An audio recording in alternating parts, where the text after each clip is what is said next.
안녕하십니까, 저리삼종 전문가 이재열 코치입니다. 자, 오늘은요 여기 목동의 안양천변에 나와서 촬영을 하고 있는데 짧게 중요한 거 한 가지만 말씀드리려고 나왔습니다. 여러분들 수영 배우실 때 거의 대부분의 사람들이 기초를 배우고 나면 팔꺾기를 배우죠. 저도 그렇게 지도를 해봤고, 근데 얼마 전 제가 블로그에 쓴 내용이 뭐냐면 하이엘보는 할 필요가 없다, 그리고 선수들을 따라하지 마라, 이런 내용이에요. 그랬더니 많은 분들이 공감을 해주시고 정말 많은 분들이 봐주셨습니다. 몇천 분이 와서 봐주셨어요. 제 블로그를 여기다 주소를 써드릴 테니까 한번 봐주시고, 제가 그냥 단순히 이럴 것이다 라고 추측을 해서 말씀드리는 게 아니고요, 저도 선수를 포함해서 초, 중, 고 수영 선수들, 그 다음에 초, 중, 고 철인3종 선수들을 지도도 해봤고 같이 훈련도 해봤습니다. 그리고 당연히 일반 성인들도 지도를 해봤죠. 그러고 나서 이제 피드백을 가만히 들어보니까 선수들, 초, 중, 고를 거치는 수영 선수들, 철인3종 선수들의 경우는 하이엘보를 하는 게 맞아요.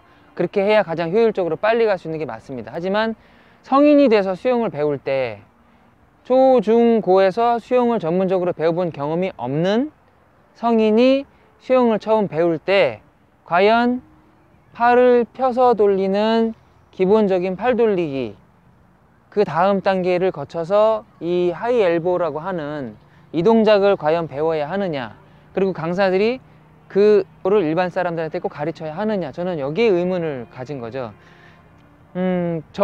저는 이제 하이 엘보를 했습니다. 그리고 실제로 본인이 하이 엘보를 해서 팔꿈치가 높게 되고 물을 잡는다고 많은 분들이 생각을 하시는데, 그분들을 제가 수영장에서 실제로 만나서 얘기를 해보고 물속 동작을 관찰해 본 결과 정말 한 분도 없습니다. 물을 잡는 사람들이. 물을 잡는다는 것은 어떤 느낌이냐면요, 일단은 배에서 노를 젓잖아요. 노가 물에 들어가서 딱 무겁게 느껴지는 그 정도 느낌, 노가 물에서 빠질 때까지 그 무거운 느낌을 지그시 끝까지 끌고 가야만 배가 앞으로 전진하듯이 수영 자유형에서 팔 돌리기도 그런 느낌이거든요. 물에 들어가서 캐치 동작에서 팔꿈치가 최대한 많이 서서 수직에 가까워질 때 일시적으로 물에 딱 걸리는 저항이 굉장히 커지는 구간이 있습니다. 그 느낌을 끝까지 당겨서 밀고 갈 때 내가 전진이 되는 거거든요. 근데 일반인들은 수영을 아무리 잘한다고 하는 상급자 레벨에서도 조차 이 동작을 정확하게 구현을 못해요. 본인들은 한다고 착각을 하지만 실제로 영상을 찍어보거나 확인을 해보면 팔꿈치보다 손보다 팔꿈치가 먼저 내려가는 경우가 다반사입니다. 본인들은 팔에 힘이 가해지니까, 특히 이제 이 삼두근 쪽에 수영을 할 때 삼두근과 이 손바닥 전완근 쪽에 부하가 가해지니까 물을 잡는구나 라고 생각을 하지만, 실제로 팔꿈치를 세워서 물을 잡으면 삼두근이나 이두근이라는 힘이 들어가질 않습니다. 제가 여러 번 영상에서 설명드렸듯이. 그럼 어디에 힘이 들어가느냐 하면 이 대흉근하고 활배근, 광배근 쪽에 부하가 걸리는 게 정상이죠. 그렇게 됐을 때 근력 운동이 필요한 거고, 이런 웨이트 트레이닝이 필요한 거죠. 박태환처럼 이 몸통에 있는 근육의 힘을 키워야 자유형에서 스트로크가 세지는 건데, 팔 운동을 많이 하거나 여기 삼두근 쪽에 부하가 많이 걸리는 수영을 하고 있다면 본인이 물을 못 잡고 있다고 생각을 하시면 맞습니다. 그렇다고 해서 그분들을 폄하하거나 무시하는 게 아니라, 더 빨리 가는 수영을 하고 싶으시면 차라리 본인이 팔꿈치가 안 쓰고 하이엘보가 안 된다는 거를 확인을 하거나 인지를 하고 인정을 하신 후에 그 자세를 하려고 하지 않는 게 저는 좋다는 거죠. 그럼 어떻게 수영을 해야 되느냐, 최소한 팔꿈치가 손보다 먼저 떨어지는 이 동작만 없도록 해주시면 좋을 것 같아요. 그러면 이걸 어떻게 해야 되느냐, 잘 보세요. 팔을 이렇게 뻗은 상태가 일반적인 수영의 앞으로 뻗었을 때 자세죠. 다른 팔도 마찬가지고, 이렇게 했을 때 이 팔로 스트로크 시작을 하죠. 그럴 때 하이엘보를 생각하고 본인이 팔꿈치를 세운다고 생각을 하지만 실제로 팔 구조가 관절이 이렇게 위로 꺾이게 되어 있습니다. 그쵸? 손바닥은 물을 지금 눌러야 되니까 이렇게 수평이고 이렇게 꺾이게 돼 있어요. 근데 물을 저을 때 이걸 꺾이지 않으려고 힘을 주다 보니까 삼두근에 힘이 들어가죠. 하지만 이 구조상에서는 아무리 힘이 세더라도 팔이 굽어지는 걸 막을 수가 없습니다. 그래서 구조적으로 팔이 굽어지지 않도록 해야 돼요. 그 방법이 이겁니다. 잘 보셨나요? 자, 일반적으로 그냥 편하게 팔 뻗었을 때 관절, 그리고 근육에 부담이 안 가도록 세게 팔을 저을 수 있는 각도가 자, 이 각도예요. 자, 손바닥은 제가 가만히 있죠. 하지만 팔은 돌아가거든요. 그렇죠?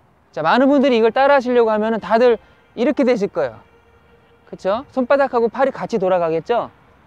하지만 처음에 여기 수영장 바닥이나 어디 책상이나 누가 손을 잡거나 움직이지 않도록 고정시킨 다음에 일단 이 팔을 돌려보세요. 그러면 돌아갑니다. 손바닥은 그대로 있고. 자, 이 동작을 계속 반복하시면서 아, 내가 앞으로 좀 미니까 돌아가기 쉽네. 이 제자리에서는 잘 안 돌아가요. 돌아가기 쉽지 않아요. 얘가 밀어야 돌아갑니다. 어깨를 살짝 밀어야 돌아가요. 밀어서 돌아갔을 때 관절이 옆으로 꺾이게 돼 있죠. 그렇죠?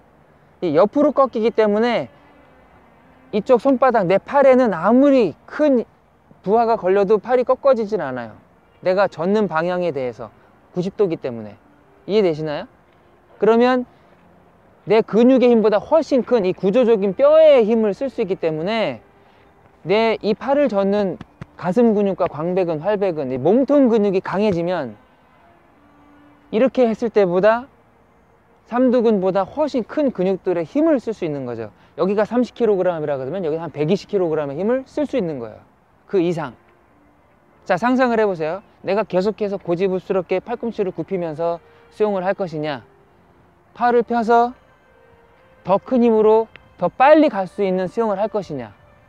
잘 생각해 보시면 뭘 해야 되는지를 아시겠죠. 자, 멋있는 수영을 하고 싶으신가요? 그러면 정말로 힘들더라도 어깨 스트레칭을 더 많이 하셔야 돼요. 그래서 정말로 수영 선수와 같은 움직임이 될 때까지 체조, 스트레칭, 어깨 관절 운동을 많이 하셔야 돼요. 실제로 지금 제가 있는 이 어깨 위치, 삼각근, 팔을 뺐을 때 삼각근 이 위치가 한 10cm는 더 이렇게 올라가 줘야 이 하이 엘보가 가능합니다, 여러분. 그렇지 않고 팔만 뻗었는데 여기서 하이 엘보를 하려고 그러면 다 이렇게 돼요. 본인 착각이죠. 나는 되는구나 생각을 할 뿐이에요. 실제로 그 하이 엘보를 만들려면 훨씬 더 많이, 이 견갑골 자체가 옆구리는 이렇게 몸통이 휘어지면서까지 밀려고 하시면 안 되고, 몸통은 가만히 있지만 팔만 이렇게 올라가는 이런 스트레칭이 되게 많이 필요한 거예요. 사실은 견갑골이 많이 움직여야 됩니다. 그래서 그런 견갑골이 움직이도록 운동을 많이 하시면서 연습을 하시거나, 아니면 지금 하고 있는 수영에서 팔만 살짝 비틀어서 더 큰 힘으로 수영을 하시거나, 여러분의 선택에 달려 있습니다. 하지만 제가 정말 장담하는데요, 오늘 제가 가르쳐 드린 이 팔꿈치 관절, 그리고 팔 펴서 수영하는 수영, 몸통 근육을 사용하는 팔 돌리기를 주기적으로 연습을 조금만 하시면, 아, 이렇게 물을 저어야 되는구나, 아, 이렇게 해도 내가 더 빨리 갈 수 있구나 라는 거를 느끼게 될 겁니다. 자, 오늘 야외에서 제가 짧게 수영 하이엘보에 대해서 좀 말씀을 드렸는데요. 어떻게 공감이 좀 되시나요? 공감이 되시면 지금 바로 구독 눌러주시고요, 좋아요도 눌러주시고 제 채널 자주 찾아와서 댓글로 질문도 많이 해주시기 바랍니다. 그리고 또 한 가지, 앞으로 제가 이제 여러 가지 또 노하우들을 많이 알려드릴 텐데, 기존에 알고 계셨던 지식이나 이런 것들을 확인하고 싶으시다, 뭐 영양 섭취, 뭐 보급 문제, 아니면 운동 중에 심박수 관리, 궁금한 게 있으면 뭐든지 좋으니까 댓글로 달아주시면 제가 직접 체험을 해서 알려드리도록 하겠습니다. 자, 오늘도 시청해 주셔서 감사합니다.